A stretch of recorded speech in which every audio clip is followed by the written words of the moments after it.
First birthday കേക്കാണ് കൊടുക്കാനുണ്ടായിരുന്നത്. പ്രീതുഷ തന്നൊരു വർക്കായിരുന്നു. എൻ്റെ ന്യൂ കസ്റ്റമറാണ് പ്രീതുഷ.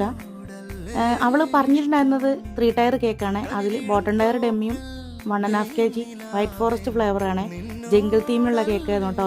എന്തായാലും കേക്കൊക്കെ പാക്കിങ് ചെയ്ത് ഡെലിവറിക്കുള്ള ടൈമായിട്ടോ. പുളിക്കൽക്കായിരുന്നു ഈ ഒരു കേക്കിൻ്റെ ഡെലിവറി. എന്തായാലും 3 ടയർ ആയതുകൊണ്ട് തന്നെ സേഫായിട്ട് കൊണ്ടുപോകണമല്ലോ. അതുകൊണ്ട് തന്നെ നല്ല കരുതിയിട്ടാണ് ഡെലിവറിക്ക് പോയിട്ടുണ്ടായിരുന്നത്. ഒത്തിരിയധികം വർക്ക് കൊടുത്തതിന് ശേഷം ഈവനിങ്ങിലായിരുന്നു കേട്ടോ ഈ ഡെലിവറി. എന്തായാലും വഴി കണ്ടുപിടിക്കാനായിട്ട് 2 ആളുകളെ എനിക്ക് ഹെൽപ്പ് ചെയ്തു കേട്ടോ.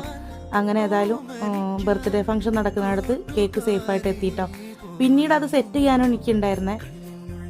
കപ്പ് കേക്കൊക്കെ ആ ഒരു ഹാങ്ങിങ്ങിൽ സെറ്റ് ചെയ്യാറുമ്പോൾ ഭയങ്കര ബുദ്ധിമുട്ടായിരുന്നു കേട്ടോ. നല്ലോണം പറ്റിയില്ല കേട്ടോ. പിന്നീട് കേക്ക് സെറ്റ് ചെയ്യുന്ന ടൈമായിട്ടോ. എന്തായാലും എല്ലാവരും ആകാംക്ഷയോടെ കേക്ക് കാത്തുകയായിരുന്നു കേട്ടോ. അതിലൊരു ചേട്ടൻ നന്നായിട്ട് എന്നെ ഹെൽപ്പ് ചെയ്തിട്ടുണ്ടായിരുന്നത് കേക്ക് ഓപ്പൺ ആക്കുമ്പോഴൊക്കെ.